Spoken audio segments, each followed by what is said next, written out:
Hello everyone. දැන් අපේ WhatsApp group එකේ keshatransplant family එක තියෙන්නේ අපේ clients අද කෙස් සම්බන්ධව දැනුවත් වෙන්න කෙස් හිටෙව්වට පස්සේ දැන් එතන අද ප්‍රශ්නයක් අහලා තිබ්බා අපේ client කෙනෙක් යාගේ ෆොටෝ එක පෙන්නලා දැන් කෙස් හිටවල මාස 2යි යාගේ ඉස්සරහා ඉදිරිපස කොටස කෙස් හිටෙව්වේ and ඒක යම් ප්‍රමාණයක් වෙවිලා. හැබැයි අද ඇත්තටම අපි කතා වෙන්න ඕන කෙස් හිටෙව්වට පස්සේ වැවෙන්න කොච්චර කාලයක් යනවද කියලා. වැවීම ආරම්භ වෙන්න. දැන් බලන්න අපි කරන්නේ වටේ කෙස් වලින් මුල් අරගෙන සෆාය තාක්ෂණයෙන් ළඟ ඒ ඉදිරිපස හරි මැද හරි ඒ අඩුව අපි හදනවා. දැන් කෙස් යන ශ්‍රේණි තියෙනවා. එකේ ඉඳලා 4 තියෙනවා නෝවුත් දර්ශකයේ. දැන් ඇත්තටම ලංකාවේ අනිත් ආයතන 1 2 3 වගේ මූලික කෙස් යන අවධිය හිතවත හැකි. මම හිතන්නේ එහෙම ඒගොල්ලෝ කරන්න පුළුවන් යම් ප්‍රමාණයකට අර පහු වෙන ඒ කියන්නේ ගක් ලොකු මුඩු අඩුවාම ඒගොල්ලෝ හිතවන්න බැරි කමක් තියෙනවා. මොකද ඒගොල්ලෝ ළඟ සෆාය තාක්ෂණය අපි ගාව විතරයි තුර්කියේ සෆායක තියෙන්නේ. ඒතකොට අර 6 7 වගේ හිටවන්න පුළුවන්. කියන්නේ උඩ සම්පූර්ණ තට්ටු වෙච්ච අය හිටවන්න පුළුවන් අපේ ආයතනයේ විතරයි. මොකද අපි ළඟ තමයි සෆායක තියෙන්නේ. දැන් ඒකත් කියලා දැන් අපි කරන්නේ වටේ කෙස් වලින් තමයි හදන්නේ. ඒතකොට වටේ තියෙන්න ඕන and වටේ හොඳට ඝනකමන තියෙනවා නම් උඩත් ලස්සනටම ගත හැකියි. කෙස් හිටෙව්වාම සාමාන්‍යයෙන් ඒ හිටවපු කෙස් කොටන් ටික වැටෙනවා. මුල බද්ධ වෙනවා. කෙස් කොටන් කැල්ල වැටෙනවා. ඒක වෙන්නේ අර කෙස් ගහ ජීවන චක්‍රයේ ඇනජන් කියන වර්ධන චක්‍රයේ ඉඳලා ටිලජන් කියලා අක්‍රිය කාලයකට යනවා කෙස් හිටවපුවම.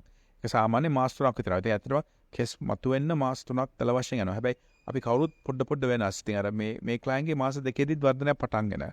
සමහර අයගේ මාස 4ක් විතර යනවා ආරම්භය. හැබැයි එතකොට කෙස් ආරම්භ වුණාට පස්සේ ඉතින් වැවිගෙන ඇවිල්ලා මාස 12ක් විතර යනකොට 18ක් විතර යනකොට සම්පූර්ණ වෙනවා. ඒක එකිනෙකින් පොඩ්ඩක් වෙනස්. අපිට අනිවාර්යෙන් මාස 18 වෙනකොට සම්පූර්ණයි කියලා කියත හැකියි. අපි හැබැයි ඊට වැඩිය ලොකු දෙයක්ත් කරනවා. අපි අර කෙස් යන එකත් නවත්තනවා. තියෙන කෙස් ටිකත් ඒක නොමිලේ කරන්නේ. ඒක ලක්ෂ 3ක් විතර වටින ට්‍රීට්මන්ට් එක. කියන්නේ මාස 6ක් 50000ක් විතර වටින ට්‍රීට්මන්ට් එකක් අපි දෙනවා නොමිලේ. ඒකෙන් වෙන්නේ තියෙන කෙස් ටික ආරක්ෂා වෙනවා. ඒකට කියන්නේ Finasteride 0.25 කියලා. ඒ බෙහෙත පිටරට විතරයි තියෙන. ලංකාවේ තාම ඇවිල්ලත් නැහැ. අපි විතරයි ගෙන්න ගන්නෙ. So කෙස් සම්බන්ධව ප්‍රශ්න තියෙනවා නම් අපේ ඕනලාව කමතන්න.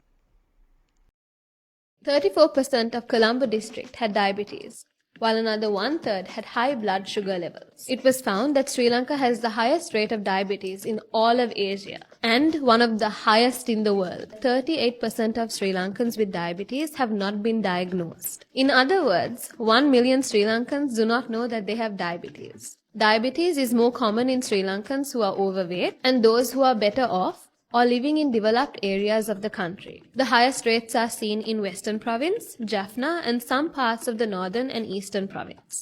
Use balance to control your carbohydrate intake. ඔබ කන පිෂ්ඨ ප්‍රමාණය පාලනය කරන්න බැලන්ස් යොදා ගන්න. ලංකාවේ ජනගහනයෙන් 50%කට වැඩි ප්‍රමාණයකට දියවැඩියාව තියෙනවා. 50%කට වැඩි ප්‍රමාණයකට යම් කෙස් අඩුවක් තියෙනවා. ඒක වයසත් එක්ක වැඩි වෙනවා. මෙතන තියෙන්නේ පෝෂණ පද්ධතියේ අඩුපාඩු. ඒ පෝෂණය නිවැරදි කරගෙන ඔබට අලංකාර කෙස් කලමක්, පැහැපත් හමක්, සාධ්‍ය වැඩියාව නොවෙන්න පියවර ගන්න, අදම ගන්න බැලන්ස් ජීවිතේට බැලන්ස් එකක් ගන්න කාලේ හරි නේද? හිස් කෙස් අස්වද්දන ආශ්චර්ය සේවයයි කේෂා ට්‍රාන්ස්ප්ලාන්ට්